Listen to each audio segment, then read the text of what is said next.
नमस्कार, सात संदेश से मैं अनिल कौशिक। न्यूज अपडेट 7 बजे कार्यक्रम भादरा आसपास में आप सभी दोस्तों का स्वागत है। दोस्तों, कार्यक्रम की शुरुआत हमेशा की तरह मुख्य न्यूज से ही करेंगे। दोस्तों, आज हम बात करेंगे जो C65 फाटक है उस पर, और जो 14 सिंचाई से वंचित गांव हैं भादरा के, नोहर के और 2 जो तारनगर के, उस विषय पर भी बात करेंगे। और यूक्रेन रूस युद्ध पर भी आज आपको अपडेट बताएंगे। और भादरा आसपास खबरों सहित मंडी के भाव, मौसम के मिजाज भी आपको जल्दी से बताएंगे।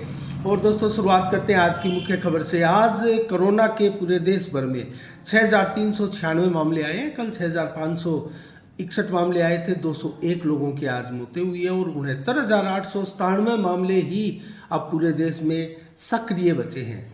तो आज 4 मार्च को क्या विशेष दिवस है दोस्तों? आज प्रख्यात राजनेता और कांग्रेस के वरिष्ठ लीडर अर्जुन सिंह का 2011 में निधन हुआ था, तो उनकी जयंती कांग्रेस परिवार में मनाई जाती है। कुल मिला के राष्ट्रीय सुरक्षा दिवस भी आज मनाया जाता है दोस्तों। और 1990 से इसकी शुरुआत हुई थी।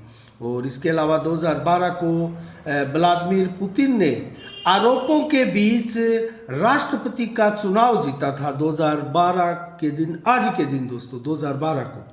और आज व्लादिमीर पुतिन पूरे विश्व के नज़रों की केंद्र में बने हुए हैं दोस्तों, क्योंकि यूक्रेन और रूस चल रहा है। उसके बारे में विस्तार से हम आपको जो अपडेट है, आज की 9वां दिन है, उसके बारे में बताएंगे। और 2016 को P.A. संगमा भारत के बड़े राजनीतिज्ञ रहे हैं, उनका भी आज ही के दिन निधन हुआ है। तो दोस्तों, शुरुआत करते हैं भादरा आसपास से खबरों की। श्री श्याम फागुन महोत्सव दोस्तों, कल से इसका आगाज हुआ था और भव्य कलश यात्रा के साथ ये प्रारंभ हुआ है। और कल 3 मार्च को प्रारंभ हुआ, 10 मार्च तक चलने वाला है दोस्तों।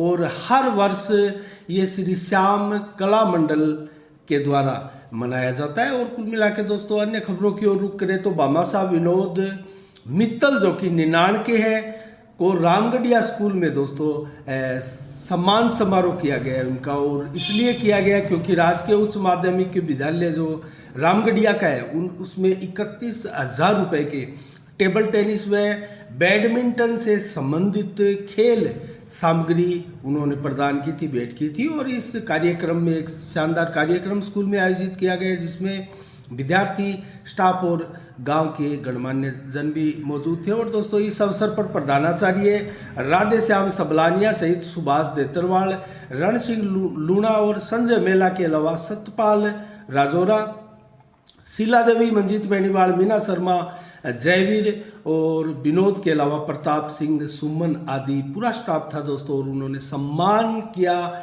इस 99 के विनोद मित्तल परिवार का। और दोस्तों, इसके अलावा खंड मुख्य चिकित्सा अधिकारी भादरा के मंजीत डाका ने कल आकस्मिक निरीक्षण किया दोस्तों भादरा के कुछ गांवों का। और उसमें उप स्वास्थ्य केंद्र पर जो अनुपस्थिति मिली, उनमें मैं आपको जिक्र करूं तो श्योराटाडा, राखी और मालकस के उप स्वास्थ्य केंद्रों पर ताला लगा था, वहां एक भी कर्मचारी नहीं मिला था। और इसके अलावा पालड़ी में एक महिला स्वास्थ्य कर्मी की अनुपस्थिति मिली। तो इन सभी को कारण बताओ नोटिस जारी किया गया। और दोस्तों, आज हम बात करेंगे उस विषय पर जिस विषय को लेकर कल बलवान पूनिया और उनके समर्थकों द्वारा मूर्ति चौक पर, कई अन्य जगहों पर पटाखे फोड़कर खुशियां मनाई गई दोस्तों। बहुत बढ़िया, अच्छा शुभ दिन है भादरा के लिए, इसके ऊपर जिक्र करते हैं। तो दोस्तों, कल 3 मार्च को दोस्तों क्षेत्र के विधायक बलवान पूनिया द्वारा कल 3 मार्च को वो लाइव भी आए थे फेसबुक पेज से। और लाइव आकर 25 मिनट के अपने लाइव भाषण में एक प्रकार से भादरा की जनता के नाम उन्होंने मैसेज भी दिया था। और लगातार दोस्तों, जिस प्रकार से विधानसभा में अपनी आवाज़ बुलंद करते रहे हैं और इसके लिए वो जाने जाते हैं पूरे राजस्थान में। इस मामले में बलवान पूनिया को लोग जानते हैं दोस्तों। वो अपनी आवाज़ जो है, बुलंद आवाज़ जो है, वो पूरी प्रमुखता के साथ और मुखरता के साथ उठाते हैं। तो कुल मिला के 14 बरानी गांव का जो हमारे भादरा में प्रकरण था दोस्तों, वो दशकों पुरानी समस्या है। उसको लेकर यहाँ कई विधायक चुनाव भी जीते हैं, विधायक बने हैं। वो नेता थे। अपनी चुनावी कैंपेन में उन्होंने शानदार सफल कैंपेन चलाते हुए कि इस गांव को हम जोड़ेंगे, सिंचित करेंगे और विधायक भी बने हैं। तो यही समस्या कमोबश हमारे पड़ोसी कस्बे नौर से भी है। 14 गांव सिंचाई से वंचित है और 2 गांव में लगभग इस योजना में जो रह गए थे, सिद्धमुख नहर परियोजना थी उसमें जो शेष गांव रह गए थे, ये लगभग 30 गांव है दोस्तों, जिसमें से 14 नौर के, 14 भादरा के और 2 गांव जो है वो तारानगर के थे। तो इन गांवों को सिंचाई से जोड़ना टेढ़ी खीर साबित हुआ है दशकों की राजनीति में, हमारे क्षेत्र की जो राजनीति है दोस्तों। तो इसमें हम आपको विस्तार से बताएं तो दोस्तों इसके लिए मांग नौहर विधायक द्वारा भी बार बार उठाई जा रही है, भादरा विधायक द्वारा भी बार बार इसके लिए मांग उठाई जा रही है। और ये मांग भी क्यों ना उठाई जाए दोस्तों, इसके ऊपर आगे की भविष्य की राजनीति निर्भर करती है इन नेताओं की, इसलिए मांग उठाई जा रही है। लेकिन हम दोस्तों यहाँ आज जो बात करने जा रहे हैं वो ये है, क्या इन गांवों को सिंचाई से जोड़ा जा सकता है, इनमें क्या जटिलता है और कितनी लंबी ये प्रक्रिया है, और क्या नेतागण जो है, विधायक जो है, जनता को बरगलाकर बार बार इस मुद्दे के ऊपर भावनात्मक कार्ड खेलकर अपना उल्लू सीधा करते हैं। दोस्तों इसके ऊपर विस्तार से हम बात करेंगे आज। तो बलवान पूनिया लगभग कल जो लाइव आए थे दोस्तों, इस पूरे विषय को उसने बलवान पूनिया द्वारा जो है छुआगा और पूरी बाकायदा इसमें अपनी बात रखी गई और किस प्रकार से उन्होंने मांग की। और 302 करोड़ की डीपीआर बनवाई थी, उसमें सरकार की दोस्तों आवाज़ बुलंद बलवान पूनिया ने की थी। 100 करोड़ रुपए के लिए बजट दिया गया है, 100 करोड़ का इसको लेकर दोस्तों। तो 100 करोड़ के बजट में क्या ये पर्याप्त बजट है दोस्तों 30 गांव के लिए? ये तो बात की बात है, लेकिन दोस्तों इसको बनाने से पहले अब तक इसमें कुछ नहीं हुआ।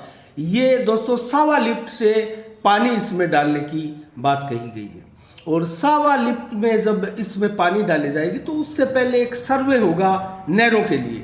नहर कहाँ बनेगी, उसके लिए कहाँ कहाँ से उसमें नहरों में घुमाव आएगा और किस प्रकार से जो है इसकी पूरी रूपरेखा बनेगी, इसका पूरा सर्वे होगा।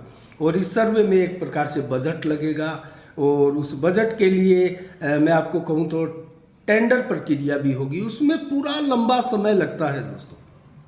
अभी सरकार के लगभग 1.25 साल शेष बचे हैं, तो क्या इन 1.25 वर्षों में ये काम हो जाएगा? और दोस्तों सबसे जटिल जो प्रक्रिया है उसके ऊपर आते हैं हम सीधे ही। क्या ऐसा संभव है कि सावा लिफ्ट में पानी कहाँ से आएगा? अगर सावा लिफ्ट से पानी दे दिया गया, ये बहुत मुश्किल काम है। अगर इससे पानी दे दिया गया इन 30 गांवों को, जबकि 200 क्यूसेक के लगभग इनकी रिक्वायर्ड है कि इन 30 गांवों में जब आप सिंचित करोगे तो 200 क्यूसेक के लगभग इनमें पानी लगेगा। तो इन 200 क्यूसेक पानी को सावा लिफ्ट से दे दिया जाएगा, तो क्या झुंझुनू और चूरू के लिए पेयजल का विशाल संकट खड़ा नहीं हो जाएगा? क्या झुंझुनू और चूरू के लोग जो है वो आंदोलन नहीं करेंगे? इसलिए इसका जो सीधा सा दोस्तों हल है वो ये है, इसके लिए प्रक्रिया जो है और जिसके ऊपर एक खाका तैयार किया गया होगा, सरकार द्वारा विचार किया गया होगा, वो यही होगा कि जो IGNP अर्थात इंदिरा गांधी नहर परियोजना है, उससे इसमें 200 क्यूसेक पानी लिया जाए सावा लिफ्ट में, ताकि जो पूर्व का निर्धारित रेगुलेशन इनका है उसमें कोई फर्क ना पड़े और 30 गांवों के लिए पर्याप्त 200 क्यूसेक पानी देकर इनकी व्यवस्थाओं को सुचारू किया जा सके। दोस्तों ये प्रक्रिया है, और ये कितनी मुश्किल या जटिल प्रक्रिया है दोस्तों, आज हम इस पर भी बात करेंगे। IGNP से अर्थात इंदिरा गांधी नहर परियोजना से पानी लेना कितना आसान और कितना मुश्किल है दोस्तों। मैं आपको एक तथ्य बताता हूँ, पीछे 12 जनवरी को इनका रेगुलेशन निर्धारित किया गया है, और पीछे दिसंबर माह में भी कुछ लगभग 770 के लगभग क्यूसेक पानी जो है उसकी व्यवस्था की गई थी। उसके बाद में क्या प्रक्रिया हुई, क्या अधिकारियों की बैठक हुई, किस प्रकार की पेचीदगियां उसमें आई है दोस्तों, इसके ऊपर बात करते हैं। 12 जनवरी को इंदिरा गांधी नहर परियोजना में जो रेगुलेशन है उसको सेट किया गया, उसको बनाया गया, और आवश्यकता पड़ने पर दोस्तों इंदिरा गांधी नहर परियोजना जो है IGNP हम बोलते हैं, उसमें आखिर पानी कहाँ आता है, ये मैं आपको क्लियर कर दूं।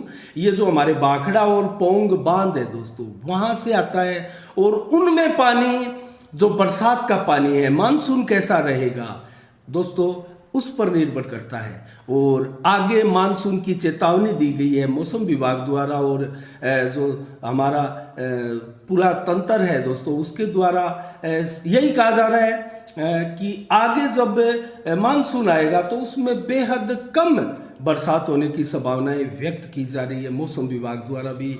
और जिस प्रकार से हमारा मंत्रालय है उसके द्वारा भी चेतावनी दी गई है। तो क्या इसमें पानी का जो फर्क पड़ेगा, तो हम पानी की पूर्ति कैसे करेंगे, किस प्रकार से सरकार, गहलोत सरकार जो है उसमें इंदिरा गांधी नहर परियोजना में इसकी पानी की पूर्ति होगी, किस प्रकार से तालमेल इसमें बैठेगा। तो दोस्तों ये एक प्रकार से इसकी समीक्षा होती है, और समीक्षा अति आवश्यक होती है। इसमें मैं सबसे अहम आपको चीज़ बताऊं तो यहाँ से जब भी आप किसी माइनर से, नहर से पानी अतिरिक्त उसकी व्यवस्था करते हैं, उसके लिए समझौता करते हैं, सरकार कोई ऐलान करती है, तो बाकायदा इसकी समीक्षा होती है। और समीक्षा होकर पूरे रेगुलेशन को इसमें फिर से एक बार देखा जाता है, और किसी का रेगुलेशन प्रभावित ना हो। क्योंकि रेगुलेशन जिस प्रकार से अमर सिंह ब्रांच में रेगुलेशन को प्रभावित हुआ दोस्तों, किसान चक्का जाम करके बैठ गए और लगातार चक्का जाम करके बैठे रहे, और उसके बाद में पुनः जब रेगुलेशन को बहाल करने का आश्वासन दिया गया तब वो जाकर धरना उठा। तो ये स्थितियां हैं, आप इसको समझिएगा। तो रेगुलेशन किसी प्रकार से प्रभावित ना करके किस प्रकार से पानी लिया जा सकता है, तो ये पानी निर्भर करता है मानसून की बरसात पर, जो कि भाखड़ा और पोंग बांधों में आएगा। और उसके थ्रू जिस प्रकार से IGNP इंदिरा गांधी नहर परियोजना में होगा, और वहां से 200 क्यूसेक पानी सावा लिफ्ट में लिया जाएगा। उसके बाद में सावा लिफ्ट के लिए आगे नहरों की जिस प्रकार से व्यवस्था होगी उसमें पानी छोड़ा जाएगा। अन्यथा चूरू और झुंझुनू का जो हिस्सा है पेयजल का, वो प्रभावित होगा, तो वहां भी हाहाकार मच सकता है। तो इसको लेकर ये प्रक्रिया है, ये बहुत जटिल है। और दिसंबर का मैं आपको बताऊं तो 2021 में दोस्तों 7750 क्यूसेक पानी जो कि राजस्थान के लिए पानी की डिमांड थी, और वो डिमांड को पूरी की गई।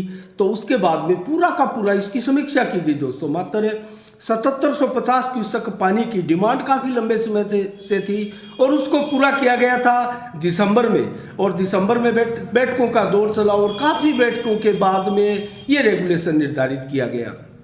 और इसके अंदर दोस्तों खास जो चीज़ होती है, वो टेक्निकल कमेटी जो इसकी होती है, वो टेक्निकल कमेटी ही दरअसल सारी व्यवस्थाएं रेगुलेशन की सेट करके देती है। और सरकार चाहे तो क्या नहीं हो सकता, मैं फिर आपसे ये कहूँ, लेकिन सरकार के चाहने से भी यहाँ कुछ नहीं होता। क्योंकि दोस्तों जिस प्रकार से भाखड़ा और पोंग बांध है और इंदिरा गांधी नहर परियोजना है, उससे कई स्टेट प्रभावित होते हैं, और उन स्टेटों में पानी जो जा रहा है, जो व्यवस्था है, उसको लेकर समीक्षा बैठक होती है। तो दोस्तों इसमें पानी इस प्रकार से डिवाइड करना बहुत मुश्किल है। मैं किसी को डिमोरलाइज यहाँ नहीं कर रहा हूँ, लेकिन जो व्यवस्था है दोस्तों, उस व्यवस्था की हम बात कर रहे हैं। आखिर क्यों नेता बार बार जनता को बरगलाकर इस व्यवस्था के ऊपर जो भावनात्मक कार्ड है वो खेलते हैं और अपना उल्लू सीधा करते हैं, लोग विधायक बनते हैं। और इतने कम समय में क्या ये चीज़ें संभव है, लेकिन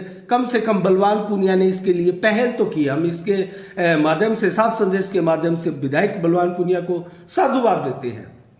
लेकिन दोस्तों साथ भी ये भी कहते हैं कि भावनात्मक कार्ड जनता के साथ ना खेला जाए। जिस प्रकार से 14 गांव है और 14 गांव वो सिंचाई से वंचित लगातार पिछले कई दशकों से है, वो व्यवस्थाएं चल रही है, उसमें बहुत टेक्निकल फॉल्ट है, और उसमें ये दोस्तों बहुत जटिल प्रक्रिया है जिसका समाधान हो सकता है। ऐसा नहीं है कि समाधान किसी चीज का ना हो, लेकिन संबंधित राज्यों पर भी डिपेंड करता है पूरी समीक्षा के साथ। और मैं आपको बताऊं तो राजस्थान के लिए जो व्यवस्था है वो भाखड़ा प्रणाली को 1200 क्यूसेक पानी जो है वो निर्धारित किया गया है, और इसके अलावा जो गंग केनाल है 1800 क्यूसेक पानी इसमें निर्धारित किया गया है, और इसके अलावा जो नॉर्थ सिरमुख फीडर है 500 क्यूसेक पानी है, और जो खारा प्रणाली है उसको भी 250 क्यूसेक पानी जो है इसमें निर्धारित निर्धारित किया गया है। तो अब 200 क्यूसेक पानी हमें सवा लिफ्ट के लिए चाहिए इंदिरा गांधी नहर परियोजना से, और उसकी निर्भरता है जो बाखड़ा बांध है और पोंग बांध है उस पर, और उसकी निर्भरता है मानसून पर, पानी की आवाक पर। पानी की आवाक आखिर है कितनी दोस्तों, उस पर डिपेंड करता है। तो 100 करोड़ का बजट है, सरकार देखते हैं इसमें कितना समय लगता है, किस प्रकार से व्यवस्थाएं सेट करती है। लेकिन ये प्रक्रिया हमने आपको विस्तार से बताई है, ये बहुत जटिल प्रक्रिया है। और ये अच्छी बात है कि 10 करोड़ जो सिद्धमुख नहर जीर्णोद्धार के लिए बलवान पुनिया द्वारा पास करवाया गया है, और उसके ऊपर राजगढ़ विधायक जो कृष्णा पुनिया है वो भी दावा ठोक रही है कि मैंने ये पास करवाया है। दोस्तों ये एक अच्छी बात है, जो जीर्णोद्धार है, किसी प्रकार से टूट फूट है नहरों की, उसका काम अच्छे से हो सकता है। ये विधायक बलवान पुनिया की हम शानदार उपलब्धि मानते हैं। लेकिन जो 100 करोड़ स्वीकृत हुए दोस्तों, स्वीकृति की बात अगर मैं कहूँ तो पिछली बार राजगढ़ और भादरा सड़क के लिए पिछले बजट में 126 करोड़ बजट स्वीकृत किया गया था। 126 करोड़ क्या हुआ 126 करोड़ का, कहाँ है वो राजगढ़ भादरा सड़क। तो दोस्तों हमारा कहने का मतलब है कि भावनात्मक कार्ड जनता के साथ ना खेलते हुए विधायक बलवान पुनिया बहुत अच्छा काम करवा रहे हैं शिक्षा के क्षेत्र में, और जो पानी के क्षेत्र में भी है। लेकिन आने वाला समय गर्मी का है दोस्तों, और विधायक बलवान पुनिया ने अपने 25 मिनट के एक प्रकार से लाइव कार्यक्रम में ये भी कहा कि हम ये तो अभी तो एक बजट और आना है, तो वो बजट तो निश्चित रूप से चुनावी होगा। और मैं आपको याद दिला दूं चुनावी बजटों के बारे में, चाहे वो वसुंधरा राजे सिंधिया हो राजस्थान की मुख्यमंत्री, या फिर अशोक गहलोत हो। अशोक गहलोत जब पिछली बार मुख्यमंत्री थे तो दोस्तों लगभग 350 के करीब योजनाओं को उन्होंने जनता के बीच में फेंका था, लेकिन 50 से ऊपर कहीं योजनाएं लागू नहीं हुई, धरातल पर उतारी ही नहीं गई। तो 300 योजनाओं का क्या हुआ, वो पूरी की पूरी ठंडे बस्ते में। और उनके बजट का क्या हुआ, बजट था ही नहीं दोस्तों, वो हवाओं में योजनाएं फेंकी गई थी, और उसका परिणाम मुख्यमंत्री अशोक गहलोत को भुगतना पड़ा। और 163 सीटें लेकर वसुंधरा राजे मुख्यमंत्री बनी थी, और उसके बाद में वसुंधरा राजे ने भी अपने अंतिम बजट में इसी प्रकार से योजनाएं फेंकी और खजाना खाली किया। तो उसका भी खामियाजा वसुंधरा राजे को भुगतना पड़ा, और वसुंधरा राजे की भी खिलाफत हुई। उसके बाद में फिर अशोक गहलोत आए, और अशोक गहलोत के राज में भी अगर अंतिम बजट फिर आएगा तो दोस्तों वो ही इसी प्रकार से लोक लुभावना बजट होता है। तो कुल मिला के उस बजट पर हमें निर्भरता नहीं रख सकते, क्योंकि उस बजट में कोरी चुनावी घोषणाएं होती है, और वापस आने के लिए नेतागण येन केन प्रकेन अपना भरपूर प्रयास करते हैं वापस सत्ता पाने के लिए। तो दोस्तों ये रही आज की समीक्षा। हम आज तो नहीं करेंगे, लेकिन C65 पर भी बात करेंगे, जो कि DPR का अनाउंस कर दिया, ऐसा विधायक बलवान पुनिया ने बोला। और बनने के बाद में अगर DPR इसकी बन जाती है C65 रेलवे अंडर ब्रिज की, तो उसके बाद में उसका टेंडर होगा। दोस्तों ये भी बहुत लंबी प्रक्रिया है, इसके ऊपर विस्तार से हम आगे बात करेंगे, और संभवतः इसके ऊपर एक डिबेट भी हम करने वाले हैं साफ संदेश के माध्यम से क्षेत्र के लोगों को लेकर। तो इसके ऊपर भी हम बाद में बात करेंगे। और दोस्तों अब हम जल्दी से आपको बताएं तो हम यूक्रेन और रूस के युद्ध पर भी कुछ समाचार आपको बताएंगे, अपडेट बताएंगे, और मंडी के भाव, मौसम के मिजाज के बारे में भी आपको बताएंगे। दोस्तों इस समीक्षा के बाद में अब बात करते हैं हम यूक्रेन और रूस के युद्ध के बीच में। तो दोस्तों युद्ध का 9वां दिन है, और जबरदस्त घमासान मचा है पूरा का पूरा नाटो, यूरोपीय संघ और दोस्तों संयुक्त राष्ट्र संघ, पूरे के पूरे देश जो है, पूरी दुनिया जो है यूक्रेन को पिटते हुए देख रही है, और रूस जो है पिटते हुए चला जा रहा है। और दोस्तों एक के बाद एक लगभग 7 से 8 शहरों के ऊपर कब्जा कर चुका है। और आज दोस्तों बहुत बड़ा एक हमला न्यूक्लियर प्लांट पर यूक्रेन की किया गया, जो कि यूरोप का दोस्तों 9वां सबसे, दुनिया का सबसे बड़ा 9वां न्यूक्लियर प्लांट है। और मैं आपको बताऊं तो यूरोप का सबसे बड़ा न्यूक्लियर प्लांट था, और वहां से दोस्तों यूरोप के अनेकों देशों को बिजली सप्लाई होती थी। तो दोस्तों पूरे यूरोप में एक प्रकार से अंधकार छा जाएगा इसके ऊपर रूस ताबड़तोड़ आज बमबारी सुबह से कर रहा है और कई धमाके यहाँ न्यूक्लियर प्लांट में देखे गए। तो पूरे विश्व के लिए ये चिंता की चीज़ है। और जेलेंस्की राष्ट्रपति है दोस्तों, उन्होंने पूरे विश्व से गुहार लगाई है। और राष्ट्रपति जेलेंस्की का व्यवहार दोस्तों पिछले आप 9 दिनों में वार के दौरान जिस प्रकार से उनके संबोधन को आप उनके बयानों को देखेंगे तो एक नौसंख्या राष्ट्रपति के से बयान है दोस्तों, जो अपनी पूरी की पूरी जो नागरिक है, पूरी की पूरी देश की जनता है, उसको एक प्रकार से बर्बादी के अंधकार की ओर धकेल रहा है दोस्तों। एक अंधेरे कुएं में पूरी की पूरी जनता को धकेल रहा है। और रूस के साथ इस प्रकार से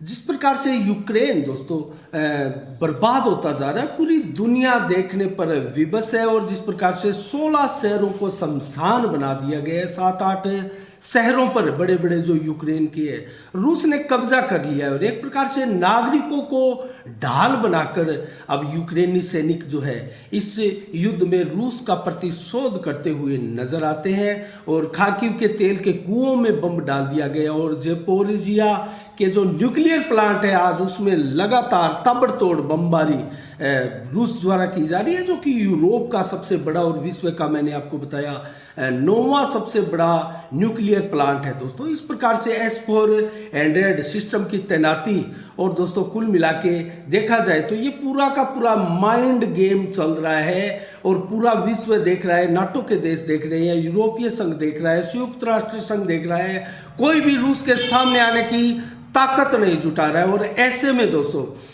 रूस द्वारा भी संभवतः जानबूझकर एक वार प्लान जो है वो लीक किया गया है या फिर वो लीक हो गया होगा। तो दोस्तों कुल मिला के यूक्रेन के बाद रूस का क्या प्लान है इसके ऊपर जो है वो खुलासा हुआ है पूरी दुनिया के सामने। जो मालडोवा है, एक छोटा सा देश है दोस्तों, यूक्रेन के बाद में मालडोवा पर रूस आक्रमण करेगा और उसके ऊपर कब्जा करेगा। बहुत छोटा देश है, उसको तो संभवतः जिस प्रकार से रूस पर अगर 10-12 दिनों का ये वार प्लान है रूस का भी, और रूस के बाद में जो मालडोवा का प्लान है वो मात्र 2 दिन का प्लान है। और 2 दिन में मालडोवा पर रूस विजय प्राप्त कर लेगा। और उसके बाद में दूर दूर तक ब्लैक सी में रूस का प्रतिशोध करने वाला कोई नाटो का देश नहीं होगा। और रूस की ताकत के आगे दूर दूर तक नाटो के देश हमें दिखाई नहीं देंगे। संभवतः रूस ने अपनी ताकत का प्रदर्शन करने के लिए या संभवतः उससे टकराने की जरूरत कोई ना करे, इसको लेकर ही ये प्लान लीक किया होगा। और उसके बाद में दोस्तों फिर लीबिया जो कि नाटो का देश है उसके ऊपर उसका अटैक करने का प्लान है। और उसके बाद में अमेरिका को एक प्रकार से युद्ध में उतारने और उलझाने का जो रूस का प्लान है वो पूरा का पूरा प्लान जो है ये एक प्रकार से लीक हुआ है। और अमेरिकी संसद में भी दोस्तों ये मुद्दा जोर शोर से उठा और अमेरिकी सांसदों ने एक प्रकार से बाइडन को घेरा और बाइडन से कहा कि आखिर हम क्यों रूस के साथ न्यूक्लियर परमाणु युद्ध की दहलीज पर पहुंच गए, इसका कारण क्या है, इसका जवाब दीजिए। दोस्तों ये बहुत बड़ा सवाल था और इसका जवाब किसी के पास क्या होगा, क्योंकि ये सारा का सारा खेल नाटो प्रमुख अमेरिका का खेला हुआ है। और जैसा कि रूस बार बार कह रहा है और जो समाचार आ रहे हैं दोस्तों, यहाँ तक कि भारतीय मीडिया जो समाचार दिखा रही है वो सारे के सारे पश्चिम देशों से आ रहे हैं। जैसा कि 9,000 से ज़्यादा रशिया के सैनिक मर चुके हैं और उसके 900 से ऊपर बख्तरबंद गाड़ियों को बर्बाद कर दिया गया है। आदि आदि ये जो आंकड़े हैं ये सारे के सारे एक प्रकार से जो पश्चिमी देश है उनकी एक प्रकार से प्रोपगंडा वार का ये हिस्सा है और वो ही सारी मीडिया चला रही है। लेकिन 9,000 सैनिक दोस्तों सोचने वाली बात है। और जब नागरिकों के मरने की यहाँ सूचना आती है तो 765 नागरिकों की मौत हो गई है। दोस्तों ऐसा क्या संभव है कि इतने बड़े ताकतवर देश के तो 9,000 से कहीं अधिक सैनिक मर गए और वहाँ रूस तो ताबड़तोड़ बमबारी कर रहा है। पूरे शहर की तस्वीरें, पूरे देशों की जो शहरों की तस्वीरें हैं वो पूरी विश्व की मीडिया में दिखाई जा रही है। बिल्डिंगों को बर्बाद कर दिया, न्यूक्लियर प्लांट को बर्बाद कर दिया, रेलवे स्टेशनों पर हमला कर दिया, सारे सैनिक बेस जो है तबाह कर दिए और नागरिक मरे 765। दोस्तों ये कहीं ना कहीं वार प्रोपगंडा है और ये पश्चिमी देशों द्वारा फैलाया जा रहा है। कहीं ना कहीं मैं आपको बताऊं तो नाटो को भी रूस तोड़ने में कामयाब रहा है, और ब्रिटेन ने एक प्रकार से सेना भेजने से इनकार करते हुए कहा कि हम ऊर्जा लेते रहेंगे, लेकिन हम वार की निंदा करते हैं, रूस के हमले की निंदा करते हैं यूक्रेन के ऊपर, लेकिन सेना रूस के साथ युद्ध के लिए नहीं भेजेंगे। और दोस्तों उसी के बाद में जो है नाटो की हिम्मत नहीं हुई, क्योंकि ब्रिटेन बहुत ताकतवर देश है और दोस्तों नाटो का मजबूत सदस्य रहा है। उसके बाद में कहीं ना कहीं अमेरिका में कमजोरी आई, और अब दोस्तों हंगरी ने भी इनकार कर दिया है कि हम तो रूस से ऊर्जा लेते रहेंगे। दोस्तों अंदाजा लगाइए, ऊर्जा से ये जो रूस की गैस है उससे रूस को अरबों डॉलर का फायदा हो रहा है। जिस प्रकार से पेट्रोल के दाम बढ़ रहे हैं, तेल पूरा दोस्तों जहां जहां रसिया का जाता है वहां रसिया की एक प्रकार से आमदनी जो है, तेल जितना तेल के दाम बढ़ रहे हैं रसिया की आमदनी बढ़ रही है। तो क्या होगा इन सैंक्शन से? ये जो प्रतिबंध लगा रहे हैं रूस के ऊपर प्रतिबंध पहले भी लगे थे, अंजाम क्या हुआ? रूस महाशक्ति बनकर उभर रहा है। और आज कंडीशन ये है कि रूस के सामने अमेरिका तो क्या, विश्व के किसी भी देश की हिम्मत नहीं है कि इस यूक्रेन पर हो रहे ताबड़तोड़ हमलों को रोकने के लिए आगे आए या रूस के साथ सीधा भिड़े। तो दोस्तों ये रही आज की रूस की डिटेल। और भारत का जिक्र करें तो 20,000 के लगभग जो छात्र हमारे फंसे थे, उनमें से मात्र 500-700 ही छात्र अब शेष बचे हैं, और सारे के सारे लगभग निकाल लिए। और लगातार दोस्तों 120-130 से कहीं अधिक बसें वहाँ से जो है आसपास के देशों में भारतीय छात्रों को ला रहे हैं। और सबसे बड़ा पॉइंट जो बना है भारतीय छात्रों की शरणगाह के लिए वो रूस का है दोस्तों। और रूस ने स्वयं ने ये सहायता करते हुए भारतीय छात्रों की रक्षा के लिए वहाँ से निकालने में मदद की है, और अपनी सीमा के अंदर उनको सुरक्षित रखा है, और वहाँ से एयरलिफ्ट करके भारत उनको लाया जा रहा है। तो कुल मिला के भारत रूस से बहुत संतुष्ट है, और यूक्रेन तो हमेशा भारत का विरोधी देश रहा है दोस्तों। और हर बार जब पोखरण में परमाणु विस्फोट हुआ था तो सबसे पहले यूक्रेन ने ये UN में ये मुद्दा उठाया था। तो कुल मिला के दोस्तों आज की समीक्षा इतनी।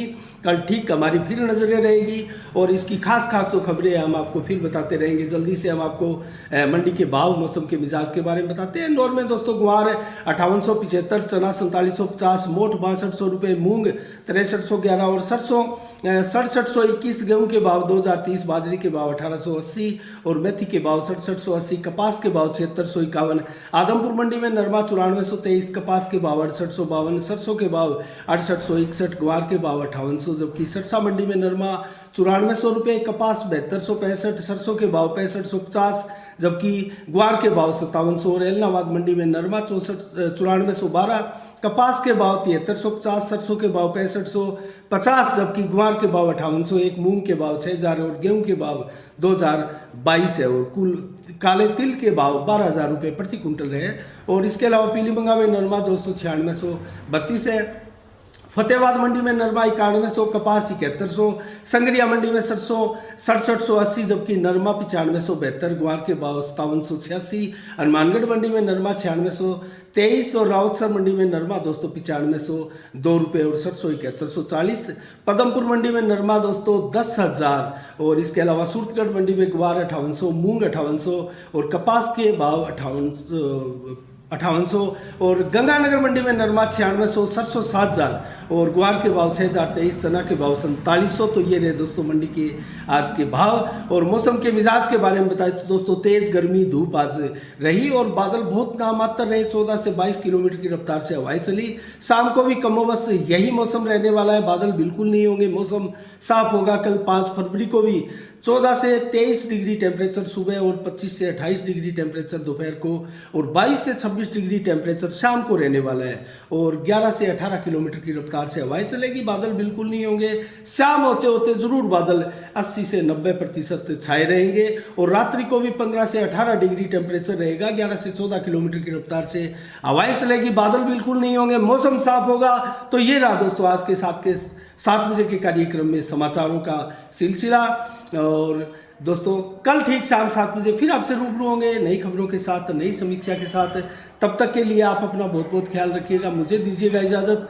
साफ संदेश से मैं अनिल कौशिक, नमस्कार, जय भारत, जय जय राजस्थान।